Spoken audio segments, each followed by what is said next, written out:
Dadi nek awakmu mikir linier, seolah-olah tambang emas iku kate nyugihno awakmu. Saiki didelok secara melingkar, didelok. Iku aturannya ya apa dari pemerintah pusat, aturannya ya apa? Kira-kira nek emas iku ditambang wong Trenggalek oleh pirang persen? Sing sugih sapa iku kok kan gitu kan. Sing oleh rezeki sapa? Dadi engko awakmu ketemu jane penambangan emas di Trenggalek itu sebenarnya menggali rezeki untuk rakyat Trenggalek atau perampokan terhadap hak milik Trenggalek. Nah, selama ini pembangunan di seluruh dunia itu memperlakukan alam sebagai alat, betul enggak? Maka disebut eksploitasi. Saya eksploitasi penambangan minyak kan disebut eksploitasi terang-terangan, disebut itu pemanfaatan atau kecurangan terhadap alam. Jadi awakmu di Trenggalek ini selalu mencintai alam. Ada teori di Ma'iyah itu tidak hanya ekologi yang tapi ekosofi. Kalau ekologi itu ilmu tentang lingkungan hidup termasuk alam. Kalau ekosofi itu menemukan kebijaksanaan alam. Tak pikir anakku dadak putuku rek. Mergo aku wis sembah ngono ya. Ojo gondelan aku. Aku karo awakmu bareng-bareng karo arek kabeh gondelan klambine Kanjeng Nabi. Jadi tetep setupnya seperti itu, ojo gondelan aku. Aku gak iso kok gandole aku dhewe gandolan gitu kan. Gitu ya. Terus soal tambang dan seterusnya itu Kiai Kanjeng menyiapkan semacam dramatic reading singkat untuk menuturkan pemikiran-pemikiran dan pertimbangannya gitu ya. Dadi nek awakmu mikir linier, seolah-olah tambang emas iku kate nyugihno awakmu. Saiki didelok secara melingkar, didelok. Iku aturannya ya apa dari pemerintah pusat, aturannya ya apa? Kira-kira nek emas iku ditambang wong Trenggalek oleh pirang persen? Sing sugih sapa iku kok kan gitu kan. Sing oleh rezeki sapa? Dadi engko awakmu ketemu jane penambangan emas di Trenggalek itu sebenarnya menggali rezeki untuk rakyat Trenggalek atau perampokan terhadap hak milik Trenggalek. Ngono ya. Engko awakmu ro. Dadi ini kan kenduri cinta. Saiki ayo sinau alon-alon kenduri cinta. Berarti nek kenduri itu berarti mubeng ya rek ya. Mubeng. Jadi kalau di Ma'iyah itu ada sisi pandang, sudut pandang, jarak pandang, resolusi pandang, lingkar pandang. Jadi ada kenduri pandang ya. Terus ada bulatan pandang. Dan semua pelaksanaan pembangunan, semua cara berpikir manusia, semua kita mengatur keluarga atau apapun dari lokal sampai global itu kalau bisa pakai lingkaran atau pakai bulatan. Karena puncak ilmu adalah seperti orang tawaf mau mengelilingi Ka'bah ke arah kiri. Nek ke arah kanan jenenge paradak Cina kaya nek Borobudur zaman abad 6 itu biyen. Itu untuk menyerap rezeki langit. Nek awakmu wis oleh rezeki gak karu-karuan kok balekno nang Gusti Allah terus tawaf. Ngono ya rek ya. Nah saiki aku takon ayo sinau bareng. Kenduri cinta itu berarti kan saling mencintai satu sama lain antar banyak pihak. Tidak hanya tidak hanya A ke B tok, tidak hanya C ke D tok, tapi kan semua. Jadi aku saiki takon. Itu cinta sopo nang sopo? Kenduri cinta itu. Ayo rek, sing banter jawab. Ngene wis, menungso cinta sopo? Ibu, oke. Terus sesama manusia, oke. Terus alam. Nah, alam terus apa meneh wis? Kita data dulu. Cinta itu kepada siapa, oleh siapa?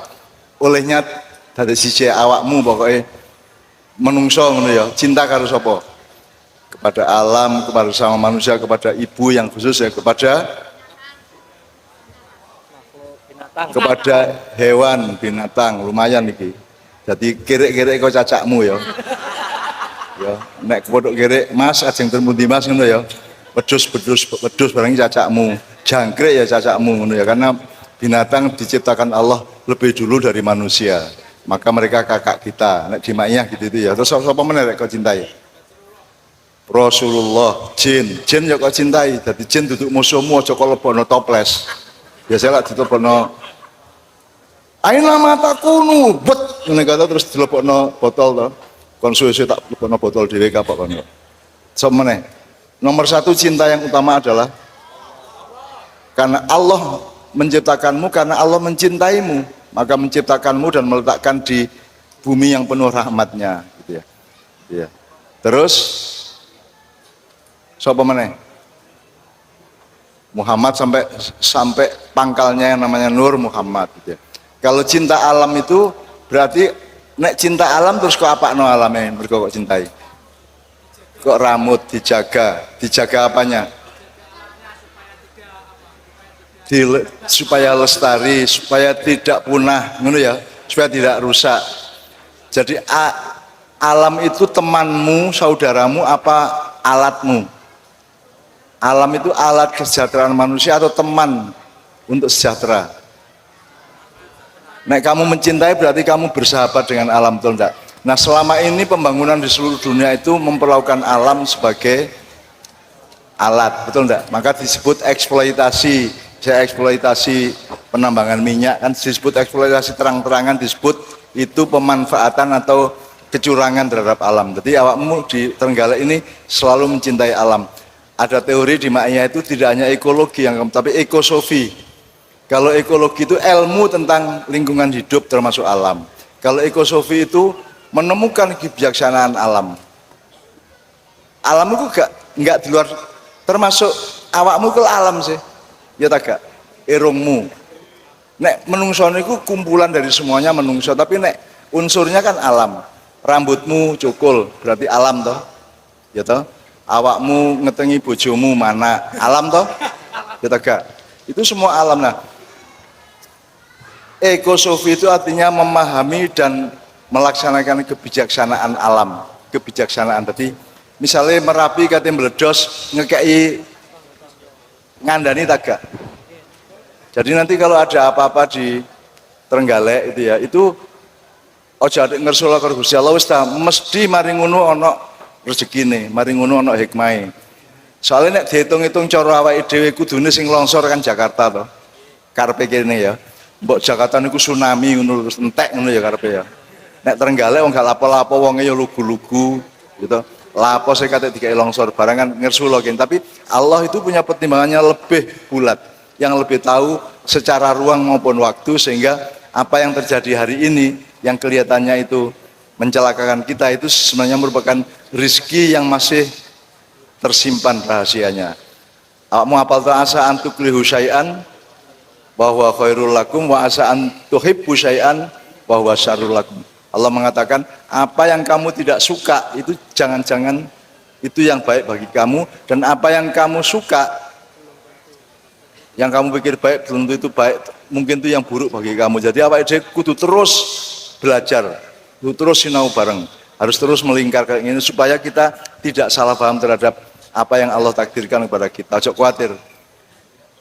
Dan nek pakai teori ini, nek ono longsor kan kita sebut bencana. Ada teori bahwa itu salah satunya kenapa timbul bencana, karena manusia itu pelaku bencana. Bencana itu tipu daya. Karena manusia terlalu banyak melakukan tipu daya, maka alam menjadi bergolak. Mbu longsor, mbu meledos, mbu banjir, mbu segala macamnya. Tapi itu juga tidak bisa berlaku linear. Pembuktinya Jakarta tipu daya tok isine toh. Tapi ya gak longsor-longsor sampai saiki, gitu kan. Ya gak? Jadi kita sama Allah itu pokoknya menyerah aja, pasrah aja, karena kita belum tahu apa yang sebenarnya dimaksudkan oleh Allah, maka kita terus menerus. Makanya beliau tadi selalu mengatakan Rabbana ma khalaqta hadza batila. Jadi ono longsor di itu semua tidak sia-sia, itu semua ada ilmunya, ada rezekinya, ada hikmahnya. Masalahnya cuma belum aja, masalahnya Allah nanti akan kasih tahu. Makanya jangan tidak percaya kepada rahmat Allah. Wala tayasu mir rohillah. Jadi kamu kalau putus asa terhadap dunia masih wajar, tapi kalau putus asa terhadap rahmat Allah gak oleh. Percayalah Pak, sak sengsara-sengsaramu, sak menderita-menderitamu di rumah tangga, di masyarakat, dimanapun, itu kalau kamu berhusnudzon kepada Allah, insya Allah itu nanti akan menerbitkan hikmah yang baru dan rezeki yang baru. Jangan khawatir. Min khaitu layak tasib ini ya Rek ya. Oke. Nah sekarang ini, mari wis cinta kepada Mas jelas ya. Ibu, bapak, ya bab ibu nang awakmu barang, cinta antar anggota keluarga, cinta antar anggota masyarakat, cinta antar anggota sesama warga negara, bahkan cinta sesama manusia seluruh dunia, bahkan cinta sama makhluk Allah.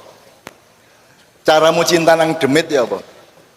Demit, ro demit, iki no demit ra. Ro ya, setan. Cinta kepada setan saya ojo dituruti. Nek awakmu cinta kalau setan ojo dituruti dhek. Gitu. Dan seterusnya ya, ada banyak. Jadi pokoknya cinta itu macam-macam bentuknya, ya gak? Jadi awakmu cinta nang bojomu karo nang ibumu padha ta gak bentuke? Pelaksanaannya hampir sama ngawur ae ngono. Nek karo bojomu kok apakno? Nek karo iya, jadi cinta kepada istri dan kepada ibu itu bentuknya aplikasinya berbeda gitu ya. Tapi sama-sama cinta, ya tak gak? Jadi cinta kepada semuanya tapi aplikasinya itu namanya budaya, namanya apa namanya? Teknologi dan seterusnya itu aplikasi cinta. Makanya dasarnya Islam itu adalah Mas Helmi siapa? Ayatnya piye bahwa kita ngene, awakmu sholat, awakmu berbuat baik, bertetangga, sopan satu sama lain, saling tolong menolong, gotong royong segala macam ya. Itu landasan yang paling bagus apa? Ngene, awakmu sholat mergo apa?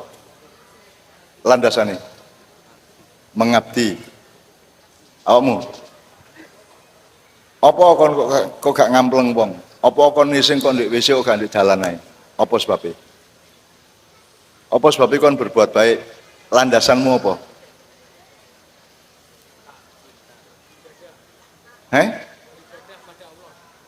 Beribadah kepada Allah, oke. Nah, beribadah kepada Allah itu landasannya adalah akeh-akeh wong kan tak takoni apa sebab sembahyang mergo patuh kepada Allah, tapi apa sebab patuh mergo cinta. Ya, ayatnya jelas. Allah sendiri men-set up atau nggak software atau nggak OS operating system dalam jiwa manusia itu kita berbuat baik mengabdi kepada Allah semata-mata karena cinta kepada Allah. In kuntum Qul in kuntum tuhibbunallaha fattabi'uni yuhibbukumullah wa yaghfir lakum dzunubakum wallahu ghafurur rahim. Jadi Mas Arifin itu mengabdi melaksanakan semua yang dia ketahui dan dia ijtihadi atau ikhtiari untuk membangun dan bersama-sama gemah ripah loh jinawi toto tentrem kertora harjo sak tenggala itu karena dasarnya beliau cinta kepada Allah, karena Allah yang menciptakan semua dan menciptakan beliau kan, gitu kan. Jadi kul wahai Muhammad katakan kepada umat manusia, kalau kalian memang mencinta kepada Allah maka ikutilah Muhammad. Nah, ikut Muhammad berarti kan Anda berakhlakul karimah, berakidah dengan tepat, terus selalu berbaik kepada tamu, kepada tetangga, kepada siapa saja kan gitu, melok Muhammad. Ya. Dan kalau engkau mencintai Allah menjadi landasan bagi semua perbuatanmu termasuk malam ini, nek kon gak nganggo cinta Allah kayak apa? Kayak apa kon ketemu aku ya kayak apa? Aku dapurmu kayak apa barang? Gitu kan. Aku keren iki mergo aku iki baik Gusti Allah, terus aku seneng nek aku ya seneng-seneng bareng-bareng baik Gusti Allah bareng-bareng gitu ya. Berpegang kepada tali Allah wa'tasimu bihablillahi jami'an. Biasanya kan gak diterangno jami'annya kan, biasanya kan yang penting berpegang kepada Allah, tapi aja ijen jami'an bareng-bareng. Makanya ma'iyahan, berpeganglah ke tali Allah bersama-sama, jami'an gitu. Wala tafarraqu, dan jangan bikin firqah-firqah. Jadi ma'iyah tidak boleh jadi firqah, ma'iyah tidak boleh jadi golongan, ma'iyah tidak boleh jadi kelompok, ma'iyah tidak boleh jadi geng, ma'iyah tidak boleh jadi madhab. Madhab itu ada dalam kesadaranmu masing-masing gitu loh. Awakmu Syafi'i ta, Hambali ta, Hanafi sakarepmu itu ada di dalam pilihanmu, di dalam dirimu gitu ya. Nggak usah jadi golongan, ini golongan Syafi'i. Nek Muhammadiyah ono loro, Muhammadiyah Syafi'iyah sama Muhammadiyah Malikiyah. Nek Syafi'iyah itu pemimpinnya Pak Syafi'i Ma'arif Buya itu gak ngerokok. Tapi Muhammadiyah Syafi'iyah itu gak ngerokok. Tapi nek Muhammad Malikiyah itu Pak Malik Fajar ngerokok terus, jadi Muhammadiyah ono loro, siji sing ngerokok terus, siji sing gak ngerokok. Ngono ceritane rek. Nah, Pak Din Samsudin ya apa? Golongan sing di wis tak takoni Din Samsudin ngono. Terus dia jawab, mboten cak kula gudang garam ngono kuwi. Ngerti ya, guyon rek ya. Kene gak iso guyon mateo ae. Ya aku kadang menggok-menggok ngono iku rek. Nek gak malam ini kita Pak Bupati, malam ini ada 2 poin. 1 gembira, 2 khusyuk. Aku takon, ini kegembiraan yang khusyuk atau kekhusukan yang gembira? Ayo, ayo. Mana ya? Apa sebabnya? Apa sebabnya kok kekhusyukan sih kayak gembira? Ayo mas, apa sebabnya mas? Dan mikrofonnya siap terus kan? Apa kok? Kan ada kegembiraan yang khusyuk, gembira seneng-seneng tapi khusyuk. Ono meneh khusyuk tapi gembira. Apa sebabnya kon milih yang kedua? Supaya jelas algoritma berpikir kita jelas. Iku gunane maiyah. Monggo mas, sampean dirasakan. Apa sebabnya kok? Ya, assalamualaikum. Saking Lamongan, Mbak. Wih, adoh rek. Kekhusyuan dalam kegembiraan. Alhamdulillah kita satu rombongan bisa hadir di sini untuk ngaji dan bergembira bersama-sama. Intinya kita mengaji. Oke. Tolabul ilmi. Ya, selama ini kan dalam kebudayaan kan khusyuk karo gembira itu dipisah ya toh. Misalnya dangdutan gembira-gembira, nang kafe gembira-gembira, nek khusyuk itu di masjid itu toh. Di maiyah itu bukan urusan tempat, bukan urusan budaya, itu urusan manajemen hatimu gitu kan. Kamu khusyuk melaksanakan kekhusyukan untuk menghasilkan kegembiraan, ataukah awakmu melakukan yang gembira-gembira tapi tetap khusyuk kan gitu kan. Itu kan soal apa jenenge, soal rajianmu di jero hatimu gitu loh. Itu pilihin nggak apa-apa. Kedua-duanya sebenarnya agak sama, itu gembira yang khusyuk atau khusyuk yang gembira, janjane meh-meh padha ae. Meskipun itu menghasilkan pilihan-pilihan perilaku yang berbeda gitu ya. Nah sekarang dengan Kiai Kanjeng apa jenenge, kita melu kepada masjid tadi kekhusyukan yang gembira ya. Itu tetap dasarnya khusyuk ya, khusyuk tapi ojo sedih, ojo khusyuk karo misuk-misuk. Kan soalnya selama ini nek khusyuk itu terus sedih ngono to. Terus mencureng ngono ya gak. Kon iso ta gak nonton bal-balan khusyuk iso ta gak? Iso ta gak? Apa khusyuk itu kudu menengcep ngono iku? Khusyuk itu atau khusyuk itu adalah konsentrasi secara jangkep gitu ya. Jadi Anda fokus secara utuh dan bulat. Jadi goreng kudu khusyuk kan, karo bojomu kudu khusyuk, ojo pikiranmu macam-macam ndelok rono rene ya. Kudu khusyuk awakmu. Khusyuk itu adalah konsentrasi pikiran maupun jiwa, ngono ya. Nah, malam ini dasarnya kekhusyukan tapi tetap harus yang gembira, ojo nggak sedih kayak apa kan ngomong ini terus sedih ya. Nah, iso gembira ngono ya, bareng-bareng ya. Nah, Anda teman-teman sekalian sudah ini nanti malam ini waktunya tidak banyak, tinggal tidak ada 2 jam lagi. Tolong ya, waktunya ya. Wes jam 11 ini. Sebelah kiri. 11. Itu. Setengah 11. Oh iya iya. Oke, Mas Suko sampean ndek ngarep kene enake dhewe sampean mayan aku dijarno ijen gak melok-melok sampean. Bener. Nanti yang soal tambang-tambang itu kan ahlinya Pak Suko ini kan. Soal penting dari nambang bojone ditambangi yang ngono, diselulupi. Bambang Susilo Bejoyono ngono ya. Oke. Oke. Anda sudah menjalani tahun 2022 dan segera akan khotmil Quran. Anda akan menghatamkan Quran 2022. Kok Quran? Allah Quran itu ana 3 rek. Siji sing tertulis qauliyah, ada yang kauniyah. Nek kauniyah iku fil afaqi wa fi anfusikum. Dadi jerone awakmu Quran kabeh. Nek kon gelem mikir ketemu Quran, menjadi Quran. Nek kon atimu suci, atimu jujur dadi Quran ngono lho ya. Di Quran tuh sangat kaya, tidak hanya yang terbaca itu hanya satu jenis yang qauliyah.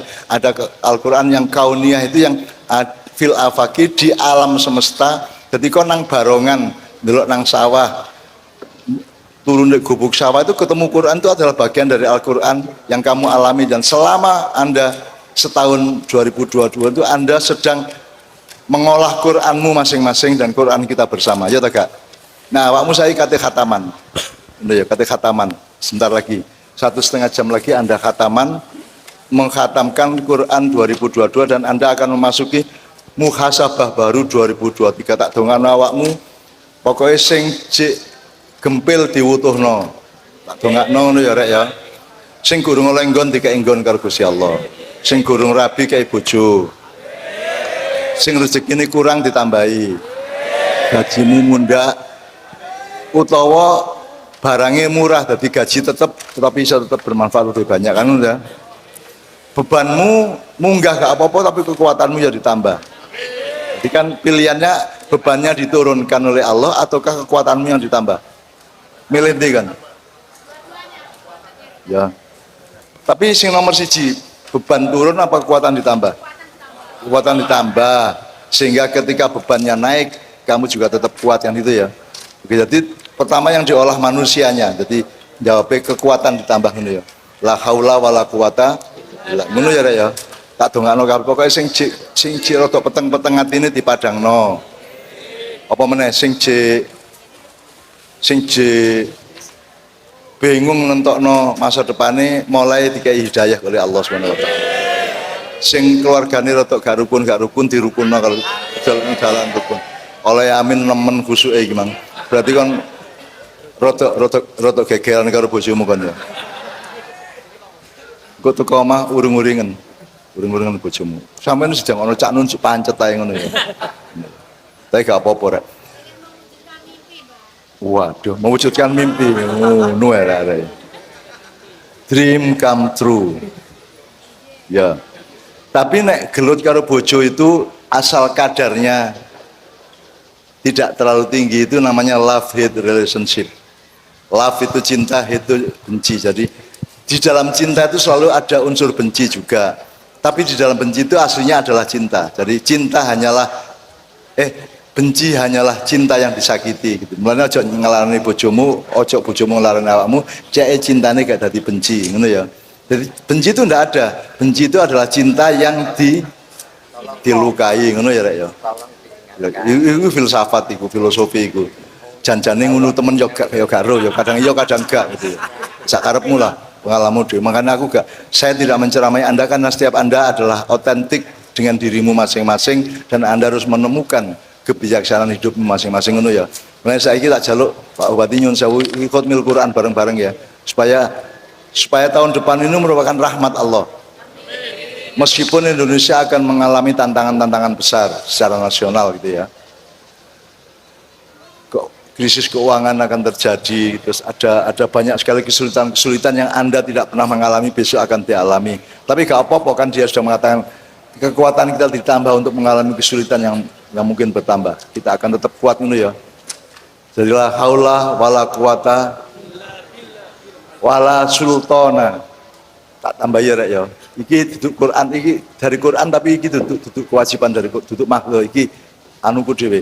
La haula wala quwata wala sultana illa billah. Soalnya nek kata sultan di surat Ar-Rahman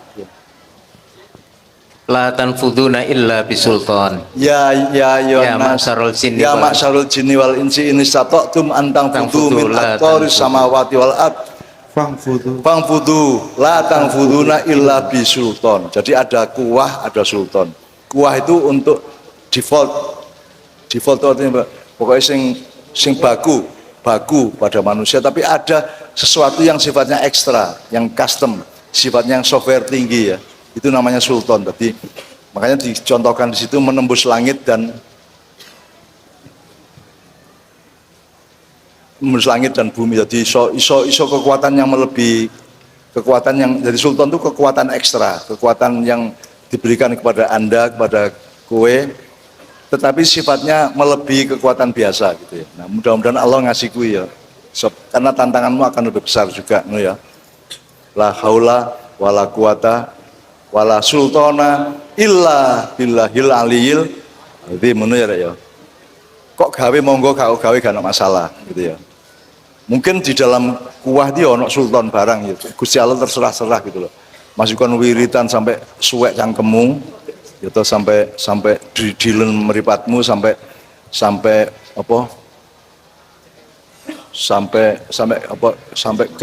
kecekluk dengkulmu sak piturute tetap terserah Allah. Jadi yang penting kalau Allah ini ikhlas terus ya.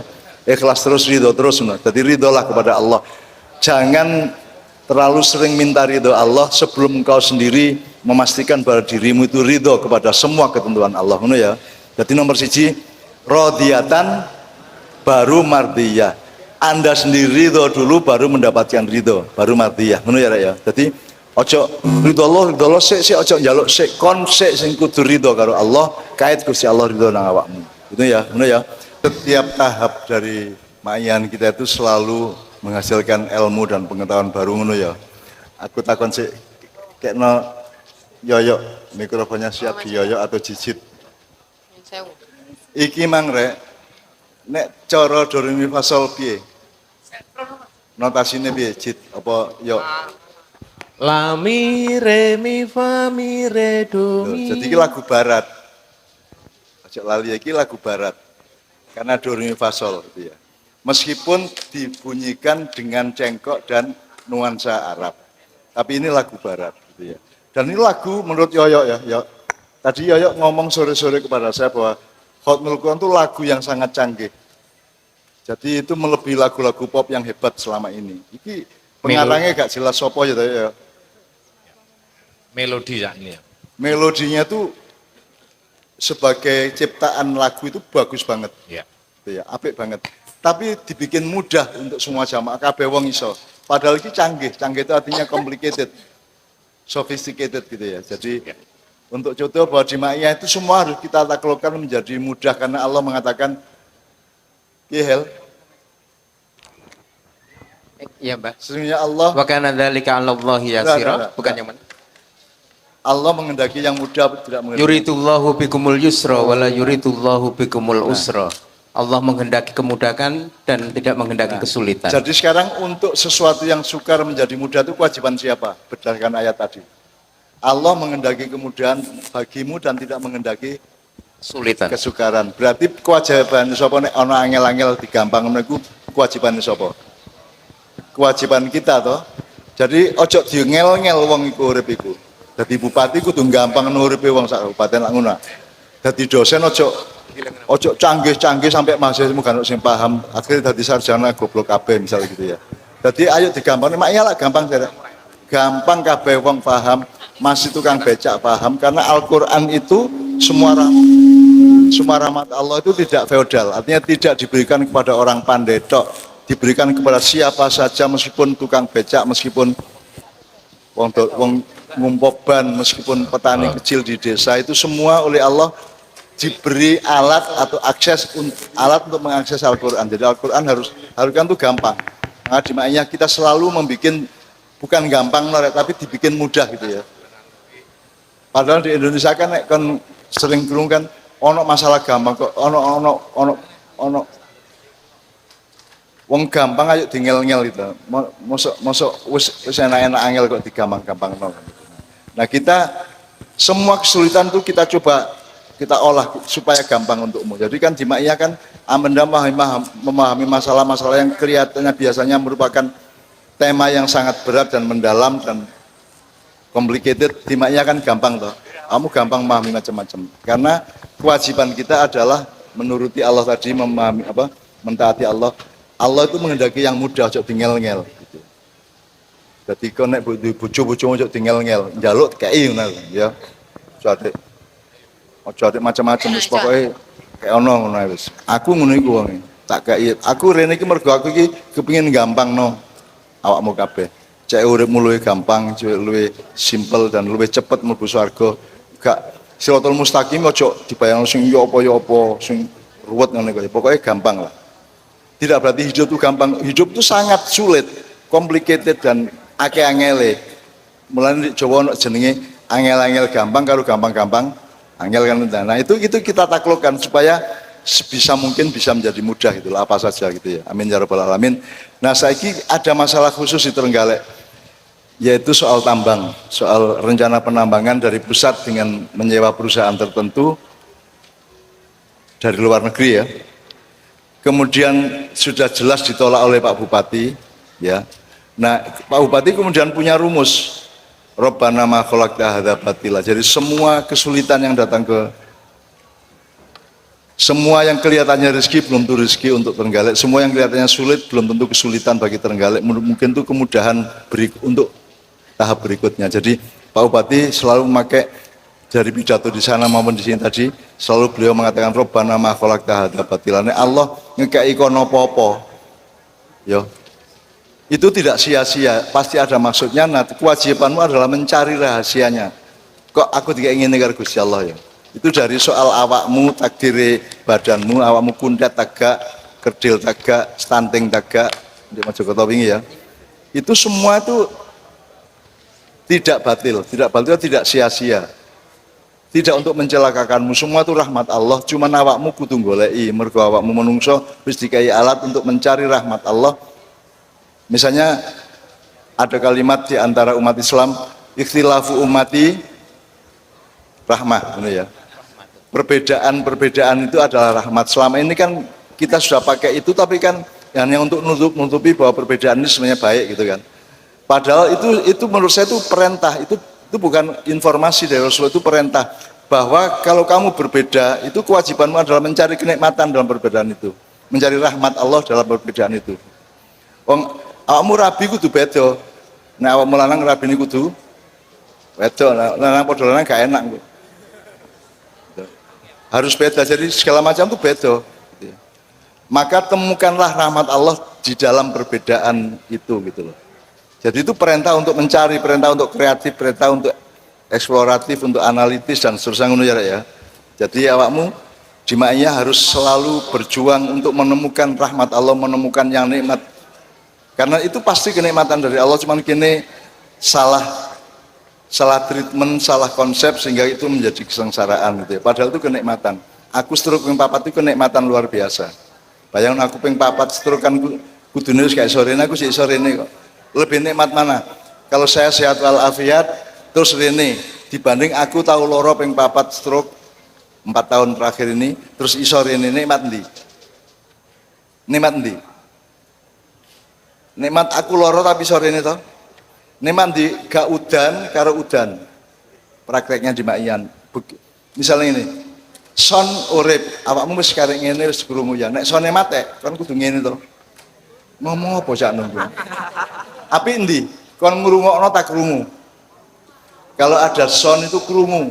Tapi kalau tidak ada son ngrungokno. Masya ya sing ngarep ya serak tenggorokane gitu ya. Tapi kan lebih baik mendengarkan daripada krungu. Lebih apik ngrungokno timbangane krungu ngono to. Gitu. Nah, pengajian dan forum-forum kan biasanya kan krungu tok gitu kan. Ayo ngrungokno. Makanya fastami'u lahu wa ansitu la'alakum turhamun gitu. Jadi fastami'u artinya secara pribadi kita mendengarkan, ngrungokno gitu ya. Ini ya. Oke. Pak Suko sekarang tolong diberi pengantar mengenai cobaan dari Allah yang beliau merespon dengan Robbana ma khalaqta hadza batila. Jadi ada tawaran untuk menambang emas itu tidak sia-sia. Meskipun tidak sia-sianya rahmatnya itu apa, maslahatnya itu apa, nanti kita cari bersama. Pak Bupati juga sudah mencari bersama gitu ya. Tapi tidak lantas otomatis nek ono wong nawani nambang emas begini itu berarti kita dadi sugih terus dadi rezeki gurung karuan. Selama ini kan Indonesia kan kaya raya gemah limpah loh jinawi, tapi rakyatnya ya apa? Apakah rakyatnya ikut menikmati secara signifikan? Gak toh? Jadi itu rezeki kita malapetaka. Kenapa ada malapetaka? Bencana itu lahir dari manusianya penuh bencana itu budaya. Nah, jangan sampai emas tambang di emas digali di sini itu merupakan bentuk tipu daya Jakarta kepada Trenggalek, ngono ya. Maksudnya Pak Bupati gitu. Jangan sampai menjadi tipu daya. Harus dihitung perolehan rezeki untuk rakyat Trenggalek itu merupakan hitungan pertama, itu pasal pertama. Bukan yang laba perusahaannya, bukan kementerian apa jenenge? Apa BUMN apa SDM ya. Jadi sing badi kudu wong Trenggalek. Sebab ini jailun fil ardi khalifah. Allah menciptakan di bumi khalifah, berarti nek ono kekayaan di Trenggalek, khalifah sapa? Wong Trenggalek lah ngono. Ya, wong Trenggalek karena khalifahnya itu orang Trenggalek kan gitu. Jadi mengkhalifah itu artinya kamu ngerawat, kamu mengambil rahmat Allah dari situ. Jangan sampai menjadi bencana, jangan sampai menjadi alat pertengkaran, barang cemburu-cemburuan dan seterusnya. Pokoknya supaya setiap kekayaan Trenggalek itu menjadi rahmat, hidayah dan barokah bagi seluruh rakyat Trenggalek. Dan itu yang diperjuangkan oleh Pak Bupati. Ngono ya, Rek ya.